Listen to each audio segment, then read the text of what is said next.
But right here, buddy, that's a tattoo. Wow, that's David Dunham. Fact or fiction? Eric Dungey had no chance away. Flips it to Watkins again. This is the Nachos and Analysis College Football Show, presented by Pump Monkey Septic Services. Welcome to Season 2, Episode 16 of the Nachos and Analysis College Football Show. Today is Thursday, December 7th. Clemson is headed to the Gator Bowl. I'm your host, Drew Archer, and I'm joined by my co-host, Matthew Johnson. How's it going, Matthew? Going great. And before we get started, I had it pointed out to me last week that Drew asks me how I'm doing every week, and I never ask him back. So, Drew, how are you doing? And I know you just were in Charlotte this weekend, so how was the ACC championship? I'm doing well. The ACC championship, I kind of wanted to start off talking about it, so it kind of works out. But I kind of thought about Dabo this weekend and some of his comments earlier in the season where he referenced Clemson's fans' appreciation. One thing that I noticed in Charlotte, compared to the last few years I've gone as a Clemson fan to watch Clemson, there was something in the air in Charlotte. It had a big game feel. It was just lively. There were Florida State fans chanting all over the city. They were getting in arguments with Louisville fans across the street and screaming and yelling back and forth. And it had that big game feel to it that I feel like a lot of the last few ACC championships that Clemson's been in, I don't know. I feel like as fans, a lot of those games we've gone into it as business as usual. So it was kind of interesting to kind of see that. And the overall game was not a spectacular game. I texted you in our group message during the game, but found it kind of funny that the year that I'm there covering the ACC championship where Clemson's not involved, I get the best seats that I've had there for an ACC championship game, almost right on the 50-yard line. Whereas last year when Clemson was involved, I was way in the corner towards the end zone. So it was good. It was different being there and Clemson not. Yeah, I mean, to be fair, on your point about it being like the big game feel, this was the first competitive, exciting ACC championship game, like entering into it in a while, to me at least, because you have two pretty highly ranked teams, and I don't even know the last time the ACC championship had two ranked teams. Yeah, and Louisville's first time there, they were severely outnumbered by Florida State fans. I'd probably say 80% Florida State fans, and they were loud and vocal. It was interesting. We got a chance to go down on the field with 5 minutes left to go in the game, and one of the guys that I was sitting next to, I didn't catch what outlet he was with, but he and I were walking across the sideline on Louisville's side, and some random fan on the front row just starts berating him like he has anything to do with what the officiating is. He's just hounding this guy about face masks that aren't called. And I'm like, do you know that guy? And he's like, absolutely not. But it was a overall boring game. Let's say it. I was very productive at the game because I didn't have a lot of football to actually watch, but it was cool. The ACC always does it up well there. So maybe one of these years you and I will both get to make it and attend it together. So, or maybe whatever conference Clemson ends up in the near future. Well, that was actually a really good segue with you not knowing what I wanted to say next, because, I mean, I wanted to talk about the big news in college football this week, with Florida State getting omitted from the college football playoffs as a 13-0 Power 5 conference champion. We can touch on it later, but I just wanted to say that I've changed my mind on Clemson leaving the ACC. The committee said on Sunday that an undefeated ACC championship won't get one of the top 4 spots in the 12-team playoff, and I want a playoff game at home. So maybe we can get that settled, and then we'll leave. Yeah, I would absolutely. I mean, it would suck not to be top 4 to get that first round bye, but to have a game in, like, I guess the games will be in December. in Death Valley. That would be pretty cool. Yeah, I mean, I'm just thinking the atmospheres for those at-home playoff games are going to be insane. So, I really want to be a part of one of those, and then maybe we can think about leaving the ACC. But we're a group of 5 conference now. Apparently so. Group of 6.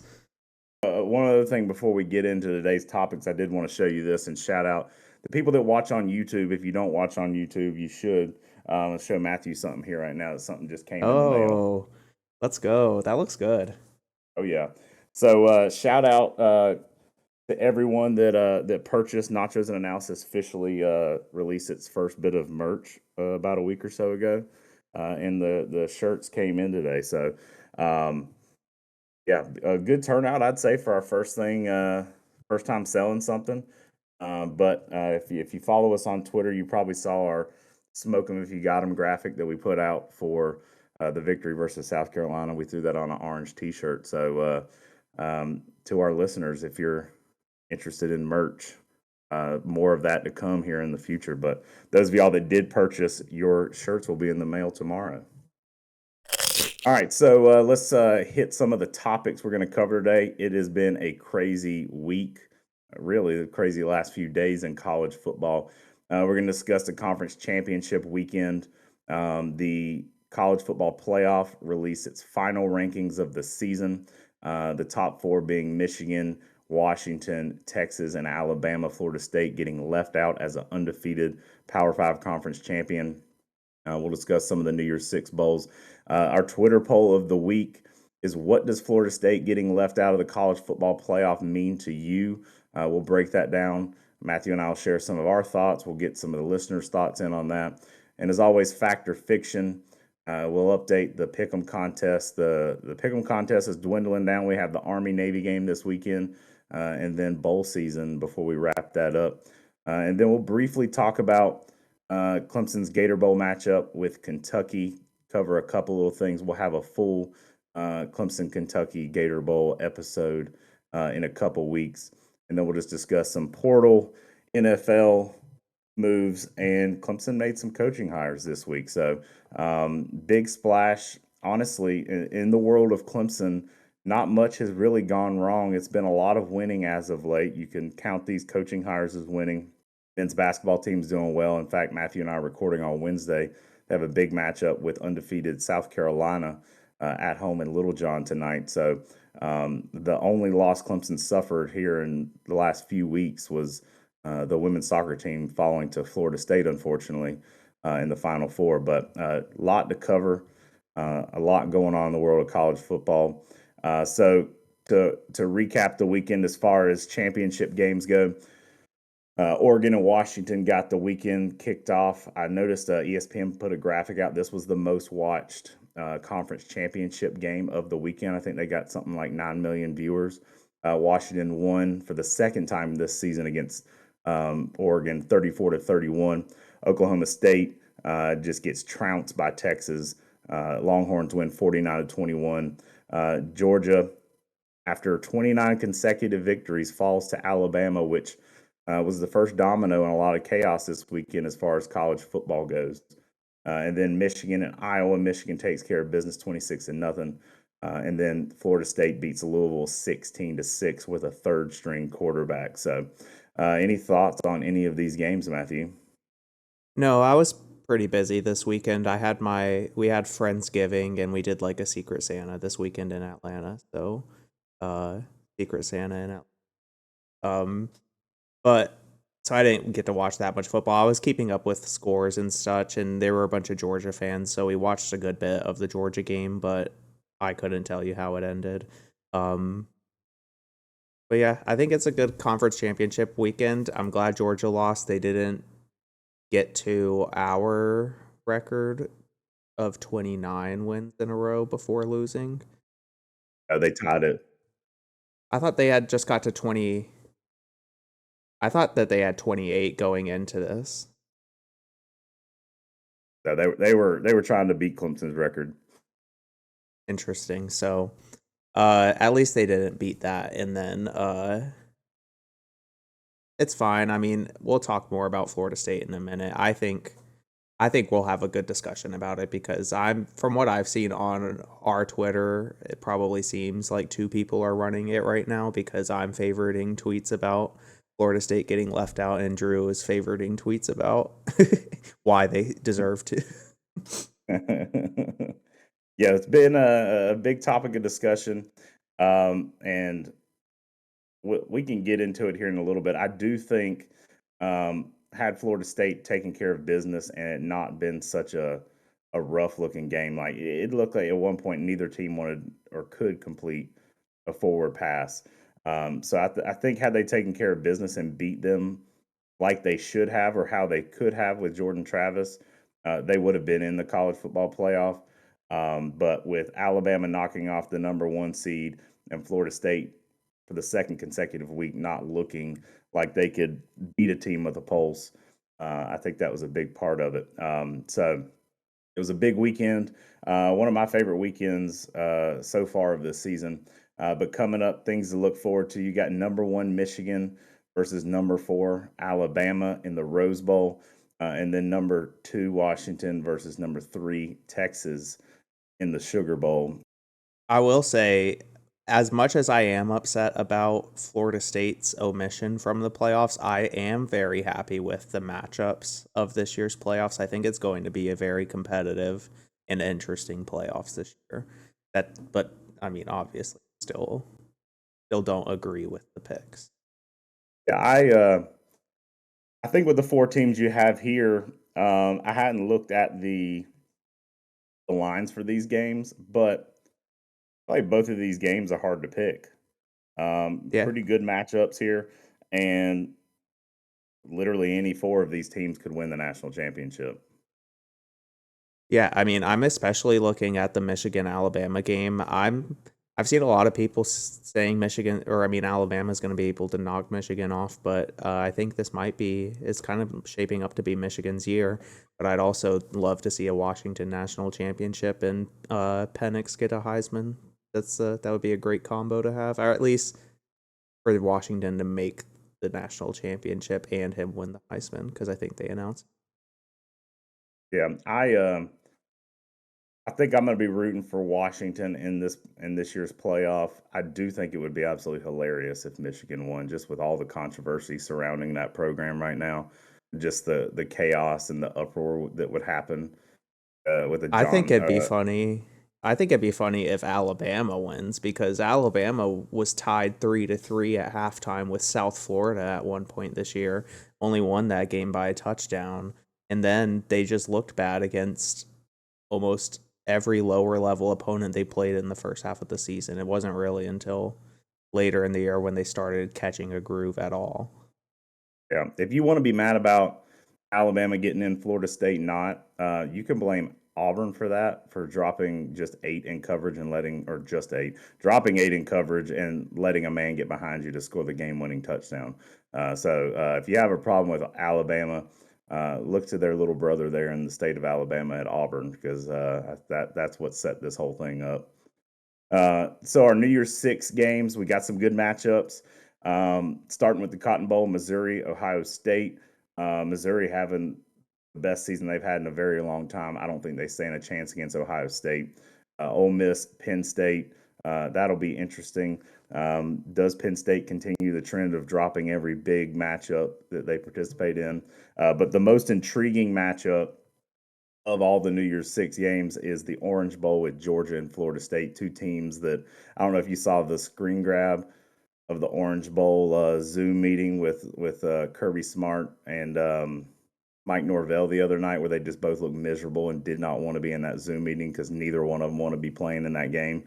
But I think that's got the most intriguing matchup there. And then the last of the New Year's 6 is the Fiesta Bowl, Liberty versus Oregon. I'm interested to see the spread on that game, because Oregon should take care of business pretty handily there against Liberty.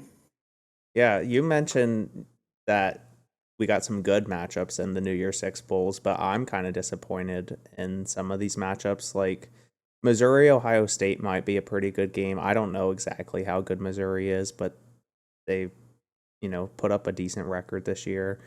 Ole Miss, Penn State, I could care less about. Georgia, Florida State, is interesting on paper, but when you factor in all the injuries, graduating seniors, transfers, opt-outs, like I don't think this game is going to be that interesting and the stakes aren't as high. This should have been the national championship, possibly. However, Florida State, if they win, they can claim a national championship. They can pull a UCF. I would if I were them too, because Yeah, they I beat the expect them to. defending national they beat the defending national champion, went undefeated, won conference championship. Like, you can't do anything more to prove you won a national championship than what they just did. So they even have more credibility than the UCF one because they won a former Power 5 conference championship. Now it's a group of 6. I think I may contradict myself in my initial statement, but I think Missouri could potentially be in this game with Ohio State. You bring up opt-outs and transfers. Ohio State's quarterback transfers out. I haven't seen much, and nor do I keep tabs on Missouri football that much, but I would be willing to bet that they don't have as many opt-outs as some of these other teams, with it being really their first New Year's Six Bowl, and I don't know how long. So that could end up being a competitive game there. Yeah, you're right about that one. I think that is the most competitive game on this list. Maybe Ole Miss Penn State is a close second, but yeah, I wish it would have worked out a little bit. Speaking of Ole Miss, did you see where Lane Kiffin tweeted out a picture of a Gamecock golf cart today?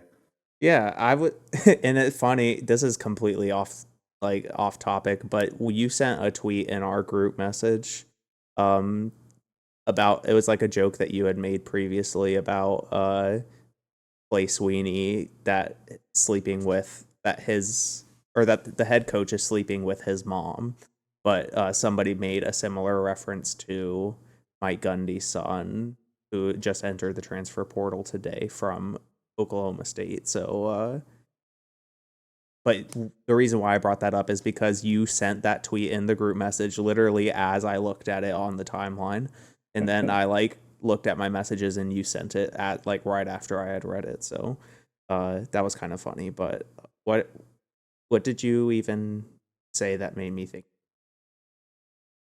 I brought up Lane Kiffin.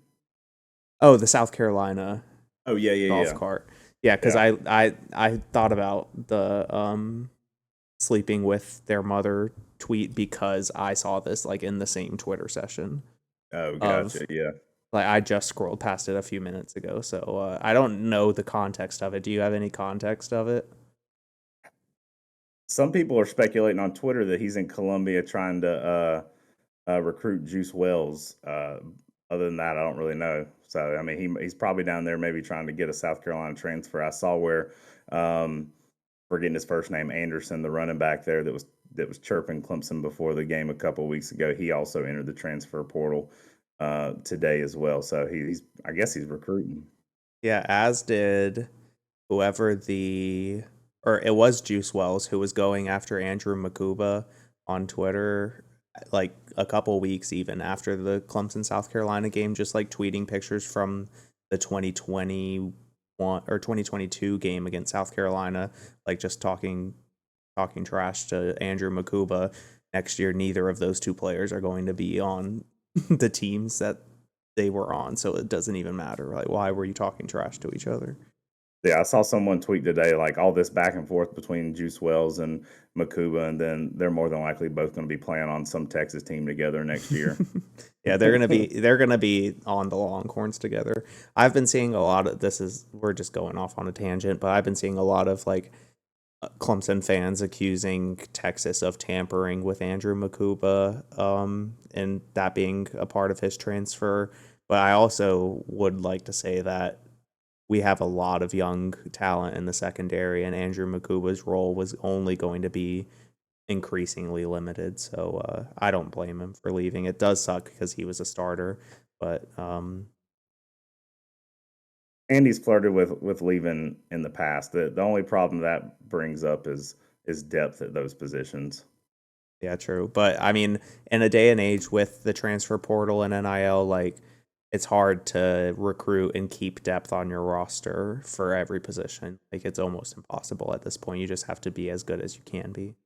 Yeah, I saw someone bring that up on Twitter today, and their point was that it just makes those top 4 teams, the ones that are in the playoff or New Year's Six games, the margin just that much more thin for them to limit mistakes when you don't have the depth, and injuries like in Florida State's situation becomes a much bigger issue than maybe it would have in years past.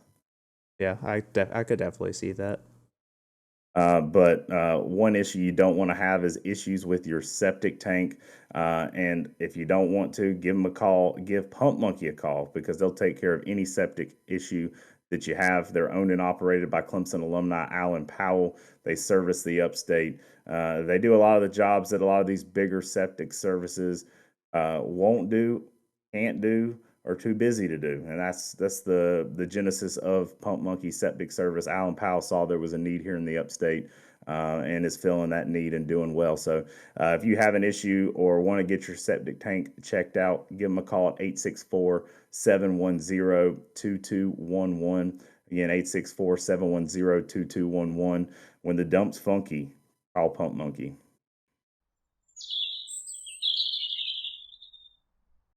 Twitter polls.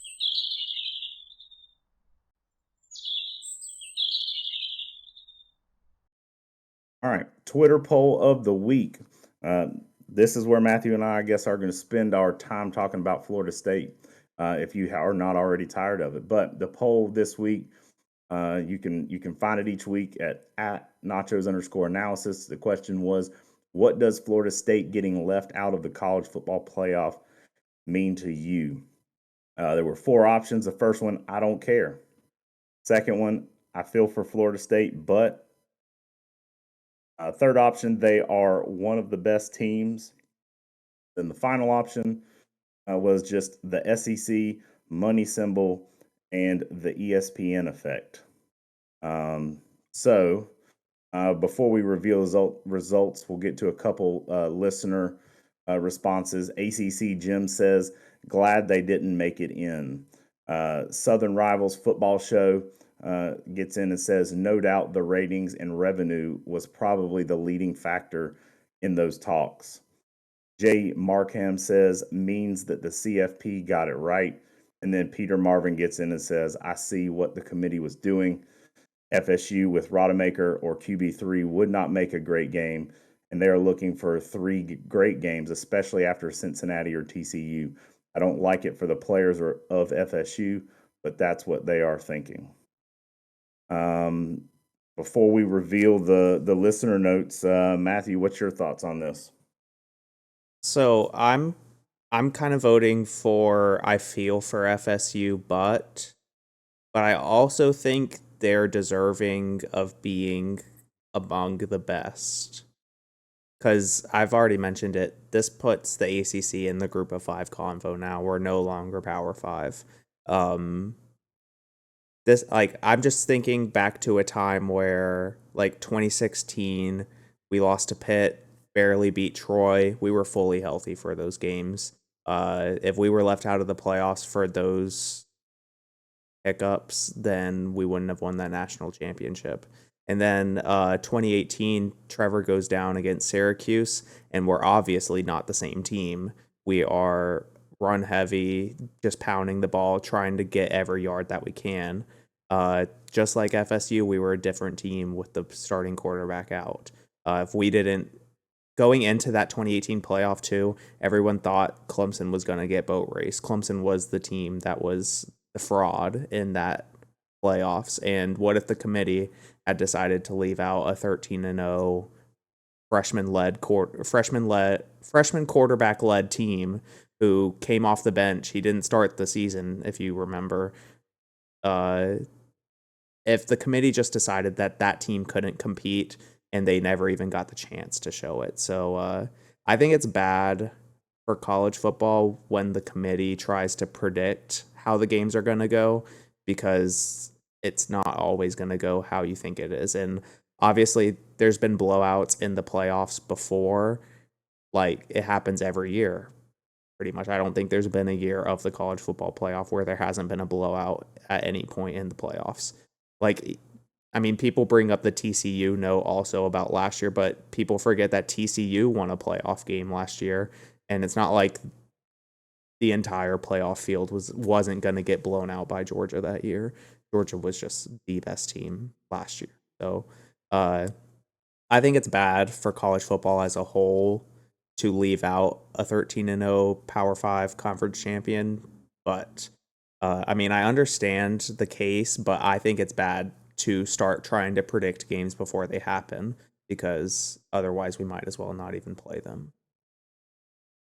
I'm going to push back on your point of the examples where Clemson struggled before, because in each of those examples, that was early in the season or midway point to the season, and specifically the Syracuse game, Trevor Lawrence was back the next week. He didn't suffer a season-ending injury. And you can go back and look at most of these teams, especially Alabama.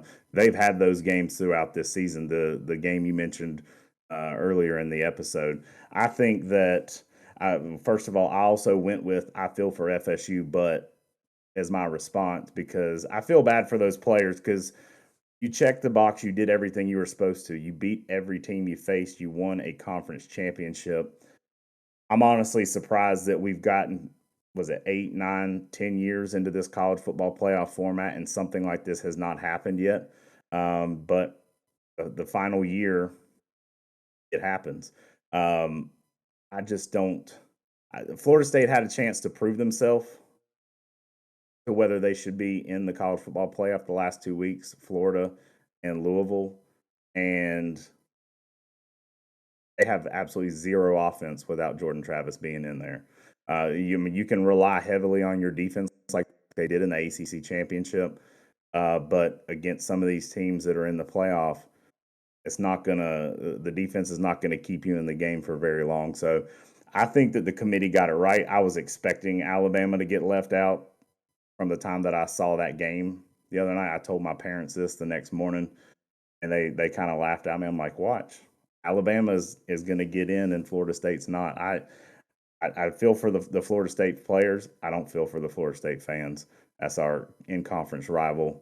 The way Mike Norvell handled the whole situation a couple years ago during COVID. I don't have any sympathy in general for Florida State, but I do feel bad, especially for Jordan Travis. I don't know if you saw his tweet. He basically said, I wish I would have got hurt earlier in the season. Kind of sounds like he's putting the blame on himself there. But I think that, because the goal of the committee is to get the 4 best teams in. And while Florida State checked every box, in the current state of this Florida State football team, they're not one of the 4 best. I would argue that they're probably not even one of the 10 best teams in the country without Jordan Travis. So I think they got it right. I don't know. So I guess that's where we differ. Well, see, I that's the biggest point of contention I have with this, is because I do feel bad for the Florida State players. Like, if you think about how this current roster of Florida State was assembled, like, a lot of people transferred in, a lot of people had to buy into Mike Norvell's mission, bringing Florida State back from the depths to where they're supposed to be. And, you do everything you're supposed to do, and then somebody from outside says, one person on your team got hurt, you're not good enough. But like everybody else, there's 100 other people on that team, and they're talented still without Jordan Travis. But I didn't watch much of the Florida State-Florida game. I know it was a rough offensive performance for them, nor did I watch much of the ACC championship game, and that was another rough offensive performance. So, I understand that point, but I don't like that it was they attempted to predict how the playoffs were going to go before letting it happen. Like, if a team has the resume, I think you have to let them go in and prove that they don't belong there, like Cincinnati did, and like TCU did against UGA, like Notre Dame did against Clemson. Like, all those teams had the resume to get in, and I think they all deserve to be there no matter the outcome of the game. Like, those players worked hard for that, and it was taken away by something they couldn't control. I mean, I agree with you. Florida State is definitely one of the 4 most deserving teams to get in there, but they're not one of the 4 best. And I think and they use, I mean, within the rules of the committee, one of the things you can factor in is significant injuries and that kind of thing. And you haven't really seen that rule come into play as far as whether a team got in a playoff or not. But they were able to use that to justify keeping them out this year. And my biggest thing, all these like tin hat wearing people on Twitter with all the conspiracy. I don't know where you lie with all this, Matthew, but the SEC conspiracies, the money conspiracies, all of that, I don't buy it. Yeah, I wouldn't be surprised though if within the conversation inside the committee walls, like, numbers and playoff, like, projections and TV numbers were in the conversation. Like, I wouldn't doubt that they talked about that. And Well, go ahead. those numbers don't back up getting SEC teams in there. The least watched national championship was Georgia Alabama. Conference The most championship. watched, no, a national championship. That was the least watched national championship when Georgia and and Alabama 27 faced each was other. like 2017 something, 2019. No, It was either 2020. 17 or 19, but that was the least watched national championship in the college football playoff era. The most watched had double. I think it was like 34 million watched Ohio State, Oregon, whereas like 17 million watched Alabama and Georgia. With the current playoff model you have right now, with teams that are literally spread out across the entire country, Michigan in the Midwest, Alabama in the Deep South, Texas, and Washington, I would imagine that viewership numbers are going to be one of the highest that it's ever been in this. So as far as like numbers and TV money goes, that's just not the case. But I mean, you could say that came into consideration by leaving Florida State out. Like, you're still getting your southern numbers with having Alabama in there, but you're also including Texas. And I mean, not saying that, I'm not gonna say that Washington and Michigan didn't deserve to be in. Those are the 2 locks.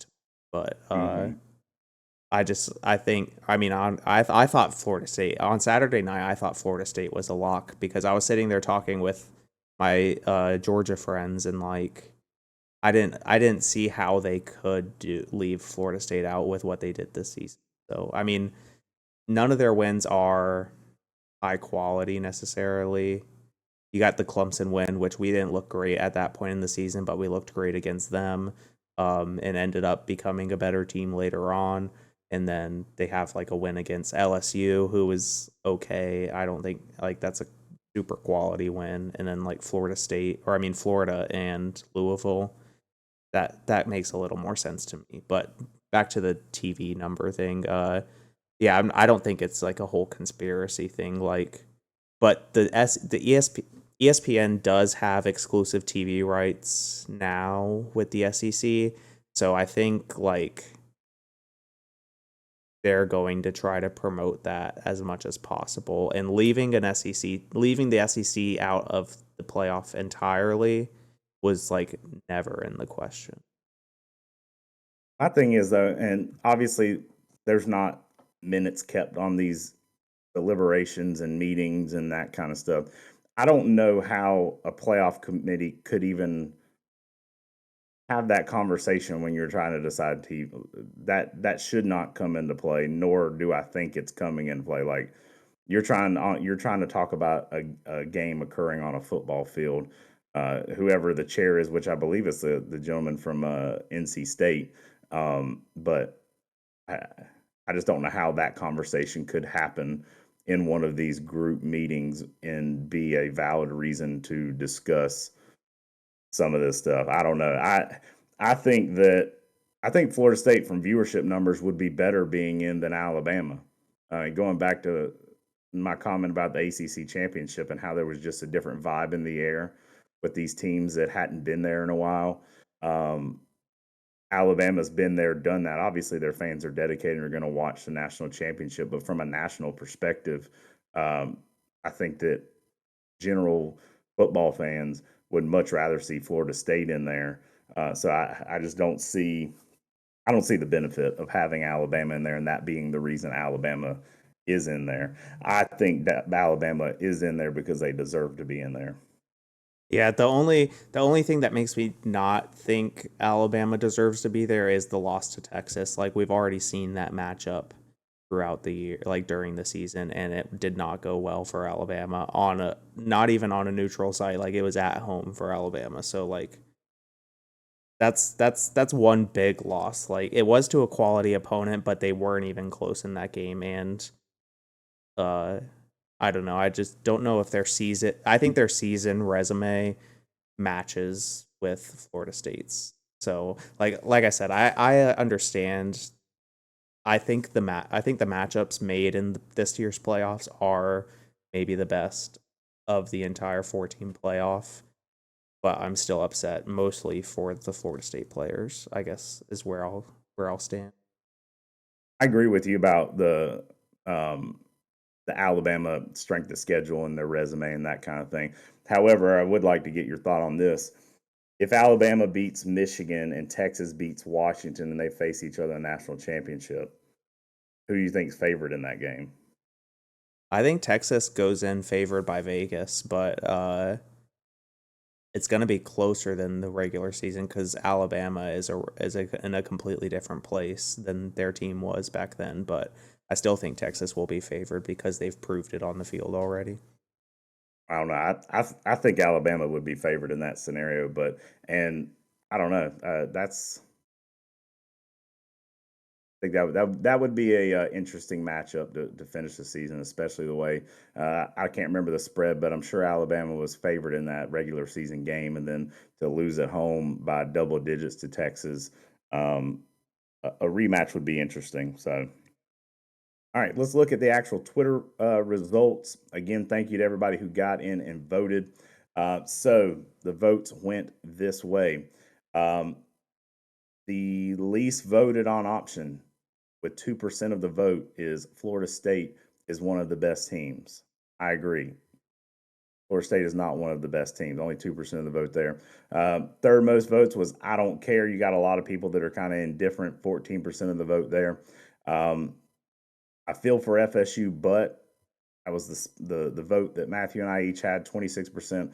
And the winner, those people that wear the 10 hats that are convinced there's a conspiracy with the SEC and money and ESPN, won the vote with 58% of the vote. So our Twitter polls are dwindling as the season does. So thank you to everybody who's participated all season long. And if you haven't participated yet, get in, cast your vote, and leave us a comment, and we might read it on air. Fact or fiction?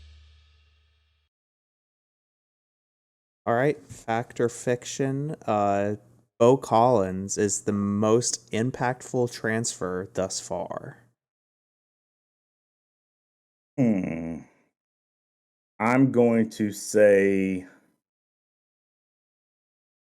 fact. He's been here a while. He's been solid. He's had some ups and downs.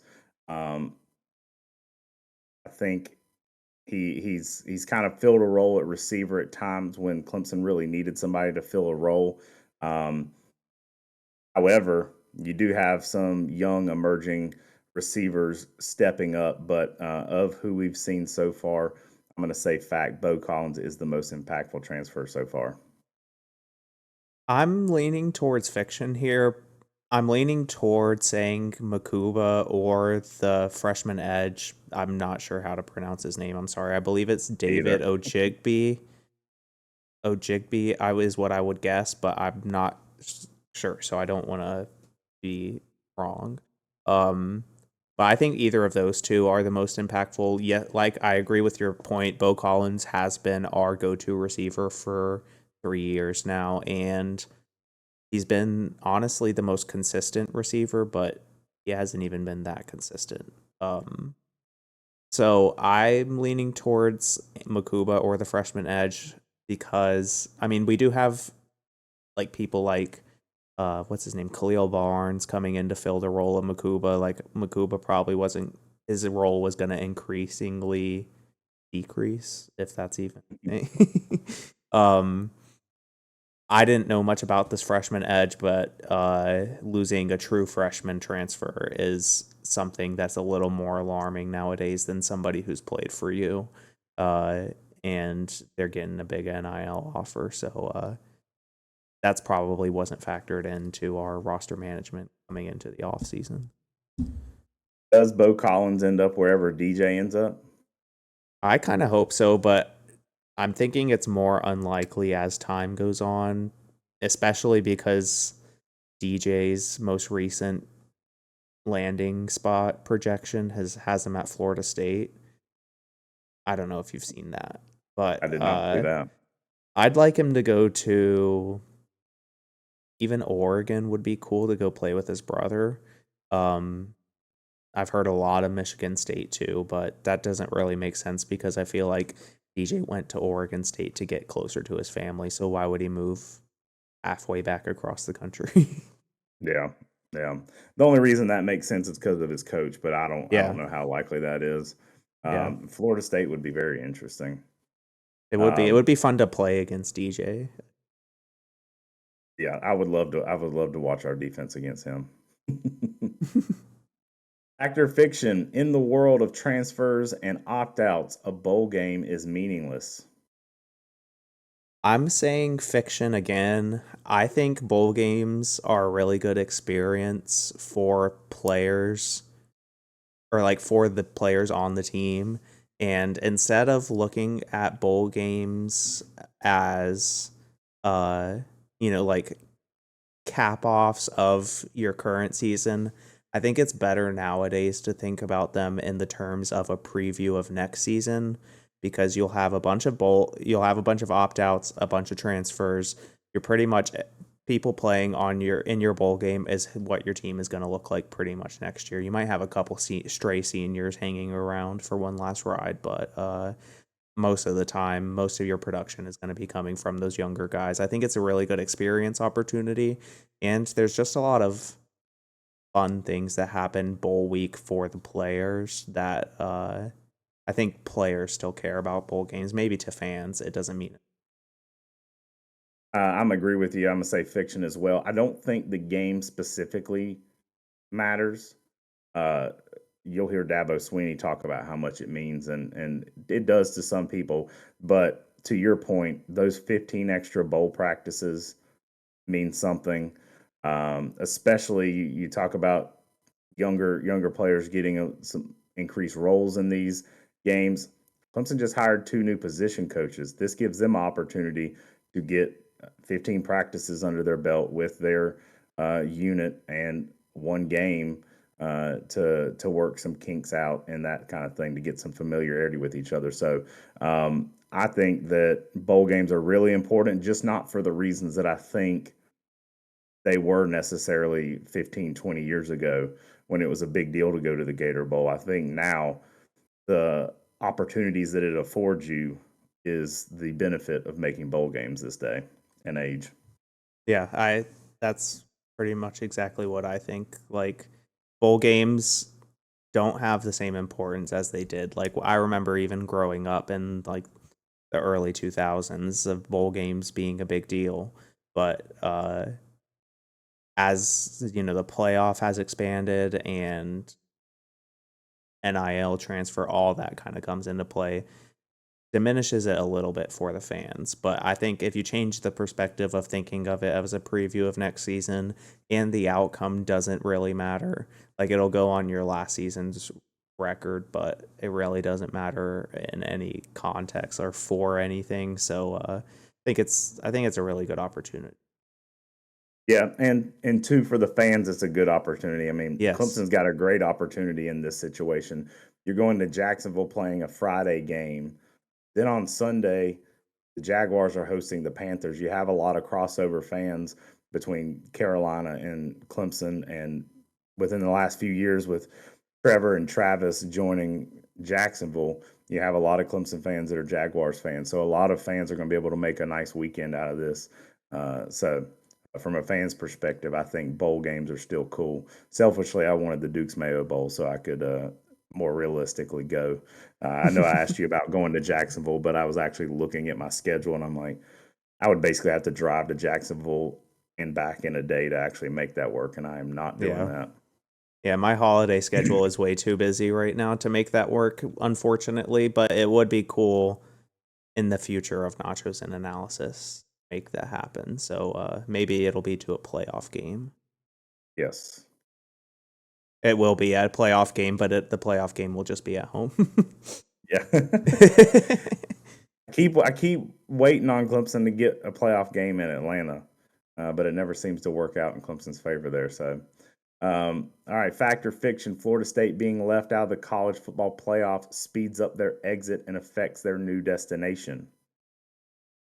I am saying fact again, but I don't know if it affects their destination, because I still think Florida State is like a desirable addition to any conference. Like other conferences would be courting Florida State to add them.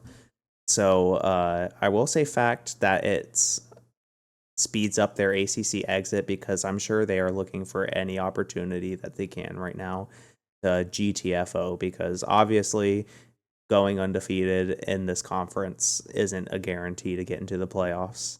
So I don't blame them for it. Yeah, that's kind of my take on it. I'm gonna say fact as well for the same reason, with the addition of the new destination as well. I think there might be some animosity there between the university and the Southeastern Conference. So is this enough to push Florida State to the Big Ten? It's been a while since we've talked about conference realignment, but the longer I think about it and we keep waiting for news and stuff to happen, I think I've kind of switched. As much as I would like to be in a conference and be able to play the likes of Alabama and LSU and Auburn and those kind of teams, I'm starting to lean more towards wanting to be in the Big Ten. Adding Clemson and Florida State, other than the big brands, doesn't necessarily add any new markets for the SEC. It definitely does for the Big Ten, which I think in turn would mean more money in the contracts that they're signing.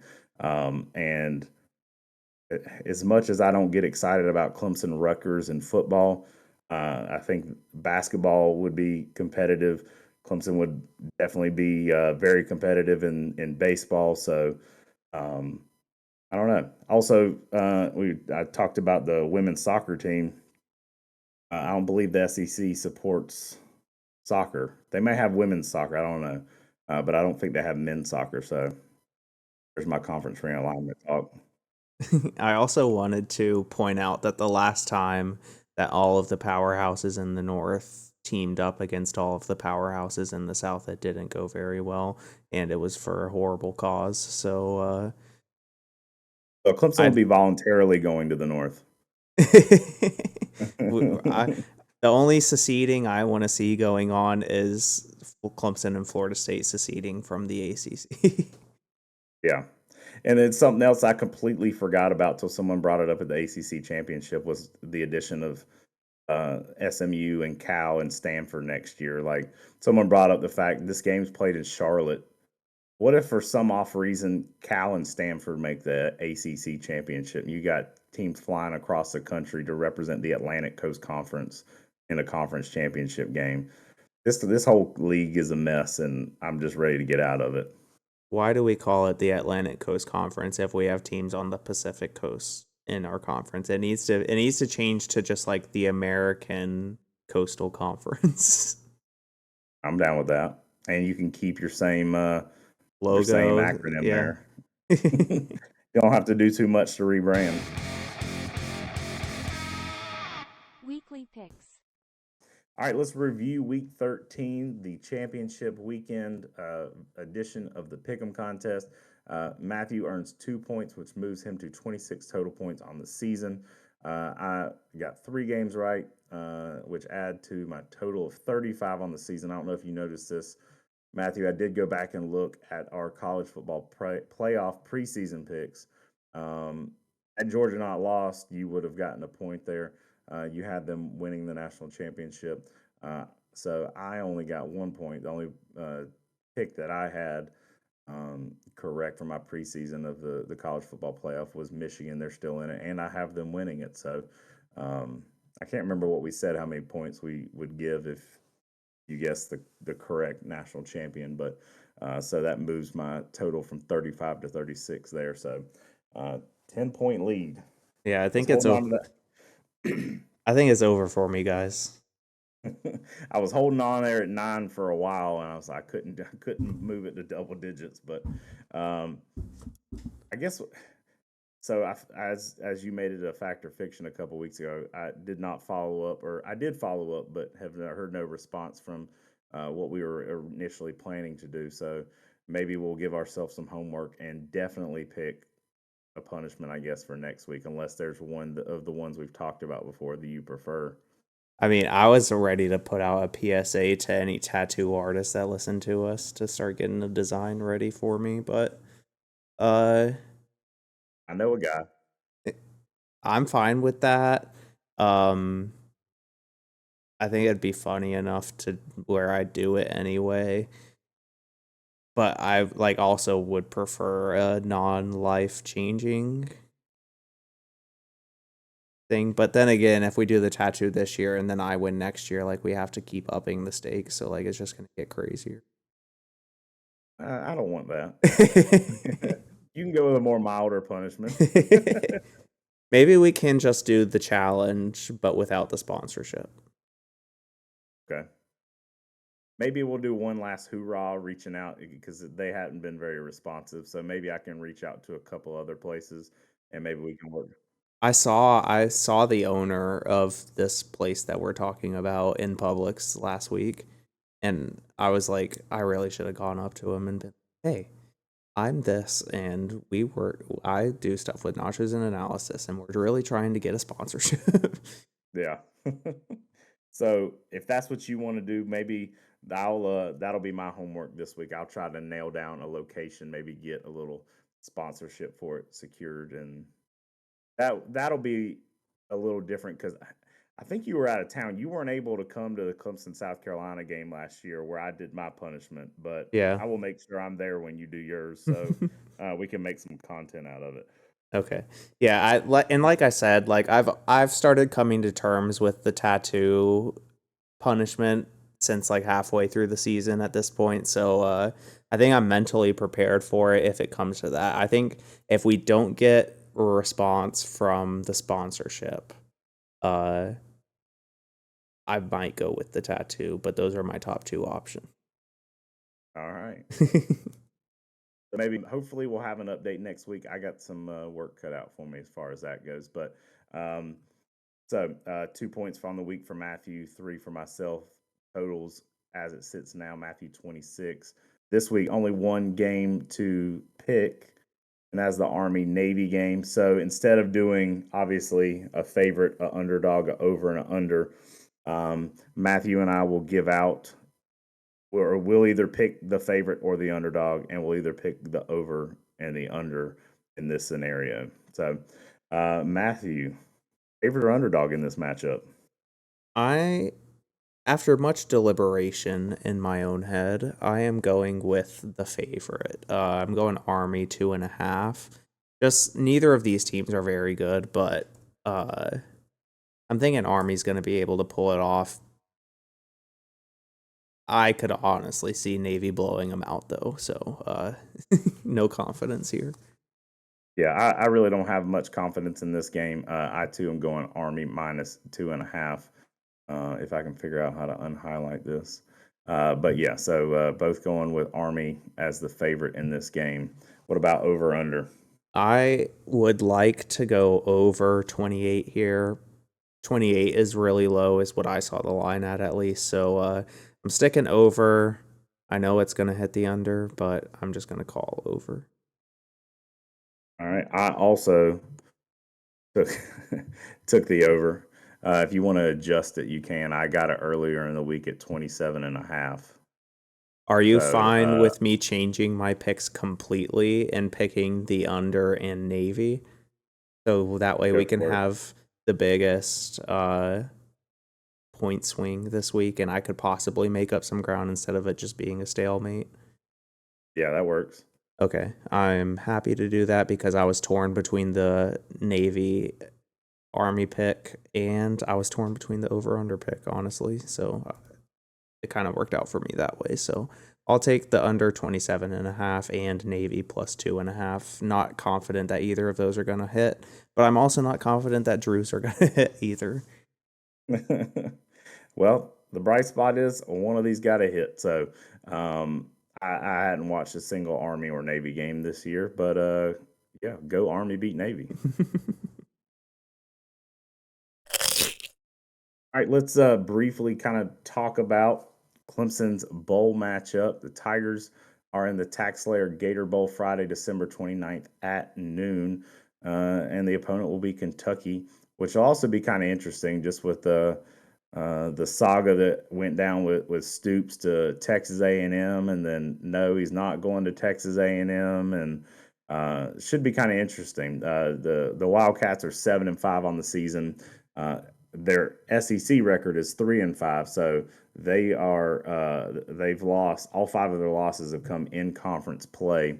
The last meeting between the two programs was in 2009. Clemson won 21-13. A couple tidbits on the game. The Gator Bowl was Dabo's first bowl game ever as a coach. This is when he was on the staff at Alabama in 1993. His first bowl game as head coach, albeit interim, was also the Gator Bowl in 2008. This is Clemson's 10th appearance and the most participated bowl game for the Tigers in history. And this is Clemson's 25th consecutive season being bowl eligible. Any initial thoughts on this game?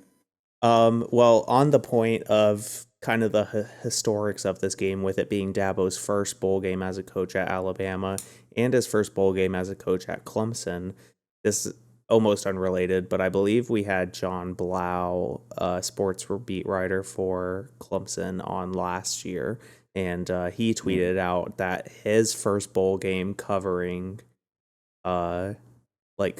sports as a writer was also the Gator Bowl when Indiana played somebody in the Gator Bowl. I forget who he said the matchup was, but shout out to John Blau. He's a great follow on Twitter for up-to-date information. But my only initial thoughts when this first got announced was I texted my girlfriend that this game is going to end 10-3 because both of our offenses suck and both of our defenses are really good.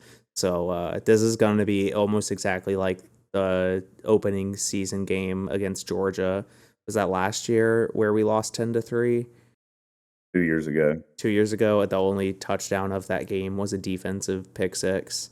So I think this is going to be right down the line of those type of games. And another reference is that Auburn game when Peterman, I believe, not Peterman. He was the backup quarterback. Jarrett Stidham. Jarrett Stidham was the quarterback for Auburn that year, and we had like 12 sacks in the game, and the final score was like 13-6 or something, like all field goals. So yeah, it was a lot of hype for that game, and it was not high scoring. I don't know what to think about this matchup. Clemson is the better team. That hasn't mattered in a lot of the games this season, especially from the offensive side of the ball. I think Clemson should win. I believe I don't know what it's currently at, but when the bowl game was initially announced, Clemson was a 9-point favorite. I think that's dropped down to 7 or so. So I don't know. I'm looking forward to it. This is one of my favorite times of the year. It's the holiday season. A lot of people are off from work. You get to watch a lot of football at random times that you don't ordinarily get to watch football and on random days. So I'm looking forward to a good game here between the Wildcats and the Tigers. So, but we will, as I mentioned previously, we're going to have break down this whole game here in the coming weeks. We got a lot of time between now and December 29th. So, a couple other updates this week. Clemson goes out and hires two very important position coaches. Chris Rumpf returns to Clemson after leaving in 2011. He left Clemson to go to Alabama. He's been all over, but he replaces Leminski Hall to come take over the defensive ends. He's been in the NFL the last 4 years. And then Matt Luke comes in to take over the offensive line. Former head coach of Ole Miss, was on one of the Georgia National Championship teams. He's been out of coaching the last couple of years to spend time with his family, but he is a good culture fit with what Dabo's doing here. So once again, Dabo kicking off the offseason with some big coaching hires like he did last year with Riley. Yeah, I think these two spots were something that in his postseason evaluation, or even probably during the season, he realized needed to be fixed. He's, like we said before, Dabo is a listener of the Nachos and Analysis college football show, so he probably heard us dogging on the offensive line all year and talking about how we have never had an elite offensive line or an elite offensive lineman, to be frank. So I will be honest, I didn't know who Matt Luke was before this hire was made, but I think it is a good fit. It's kind of weird thinking, like, I've gotten so used to Clemson being the place where we're hiring former players and grad assistants and like creating that culture, that it's weird that two of our coaches this year are going to be like outside hires, like with Matt Luke and Garrett Riley is who I'm referring to. Like, it just kind of feels weird that we're that team that's going out and getting these highly sought after coaches. Just didn't seem like the culture Dabo was building, but I think it's going to be really good for our program. I'm glad Chris Rumpf is back, and I think it's very indicative that he got poached from us by Alabama and has spent years in the league since leaving Alabama. That's a huge get back for us in a position that we've struggled at the last couple of years. Absolutely. So look forward to seeing what these guys do and the impact they have. And they, day one on the job, were hitting the recruiting trail, not necessarily on the road, but from their new offices and desks there. It was reported on Tiger Illustrated today. They were in contact with recruits on day one, getting things going. So excited to see the impact they make. Yeah, well, hopefully they were hitting the portal, because we have a couple, since our last week episode, a couple new portal entries from the Clemson team. I believe this one might have even happened while we were recording, but Sage Ennis, backup tight end for Clemson, number 11 this year, announced he's entering the portal. In addition to Toriano Pride, number 23, set in the secondary for Clemson. We've already mentioned it this episode, but Bo Collins, wide receiver, number 80 for Clemson, has decided to enter the portal. Another one, Dominique Thomas, who we saw kind of later in the season with the Will Shipley injury. We saw Dominique Thomas get some time, but with another name I'm not sure how to pronounce, David E. something, a recruit coming in is really highly sought after, so I don't blame Dominique for searching for greener grass here. Big one, another one that we've already talked about, is Andrew Makuba entered the portal.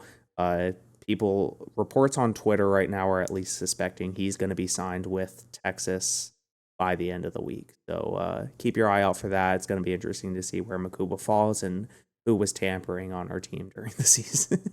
And lastly, another name I cannot pronounce, but I'm going to do my best. So sorry. I think it's David Ojigba, is what I would guess. I probably pronounced it differently earlier in the episode, but he was a true freshman edge rusher for us, and kind of sucks to lose a true freshman. He never got the opportunity, really. And that's a position of need really for us. Yeah. And then since last week's episode, Nate Wiggins is announced for the NFL draft, as well as Ruka Rororo. And I believe we had already known about Jeremiah Trotter last week at this time. So just three announcing heading to the draft. you have to expect hearing an announcement from Maffa and Shipley soon, whether that's a confirmation they're staying, whether Shipley's going to the NFL or transferring. So I don't think this is the end of it quite yet. Or you could say the fact that Dominique Thomas is coming in, maybe that is a sign that neither of the guys are leaving. I don't know. I don't see a world where Shipley comes back. Yeah, at least Shipley and Moffa coming back. I don't think that's a possibility. I know they're really good friends and roommates, but I think Shipley's got to head to the NFL here. Like, he's not going to improve his draft stock any more this coming season than he already has. He's already proven that he can be a workhorse type back, and the value of running backs in the NFL right now is mainly determined on your age. Like, almost any running back can be drafted in the 5th or 6th round and put up top numbers in the league throughout the season. So, and the older you are going into the draft, the less value you have, because you're not likely getting a contract past that rookie contract at this point. So I think Shipley's got to go get the money. I don't think he's getting close to the NIL money here that he would get in the NFL. So even as our number one and like premier player. So I think Shipley should go, but I'll be selfish and wish we could have him back. Even though we dogged him a little bit there towards the end of the season. I mean, I'm not gonna not say it how it is, but I still think he's a great guy and a good player. Somebody I want on the team, and I think he's a good leader for us. I like how he is very passionate about this team, and he fights for what he thinks is right, and that even comes out on the field where you've seen him getting frustrated with Cade at points, getting frustrated at CJ Spiller at points, and just other various examples that you've been able to see. I think it's healthy on a team, honestly, to have something like that.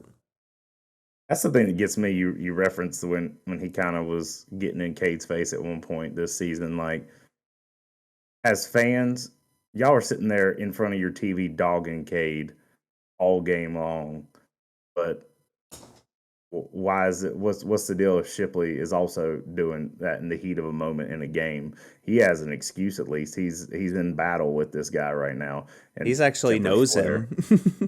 Yeah. They actually like know each other personally. Like, I think it's way more warranted for Will Shipley to be able to criticize his teammates, even obviously not publicly, but like to kind of get on them. Like, he's the leader of this offense, and he has been since he was a freshman, honestly. So it will be really sad if Will Shipley decides to leave, but I understand. I know he's got to go make that money while he can. His body's not going to last forever.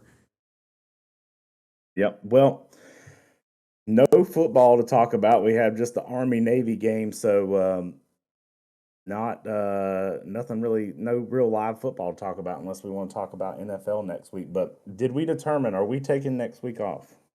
So I guess we'll have to let you guys know, our listener, because with the holidays coming up, it's going to be pretty difficult getting episodes recorded, at least with both of us.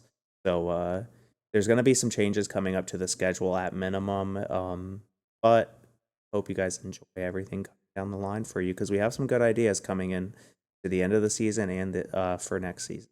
So we're happy that you guys were able to sit around and hang out with us for however long we've taken up your airwaves this season.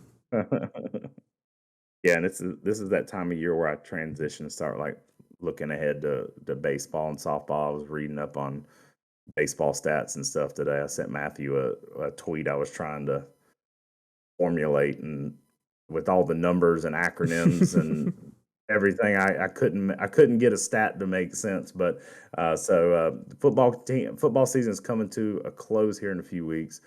We still got you for a few more episodes, but that just means Ball Talk Podcast returns February 1st. So we'll have some baseball and softball to talk about. But again, thank you for listening to episode 16.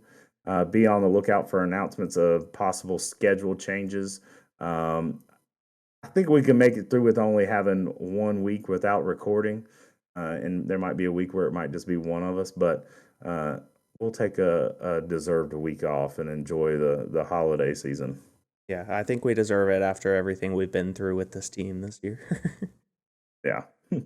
4 more losses than I wanted to have this season. But thank you again for listening to episode 16. We'll talk to you next week. Peace. Peace.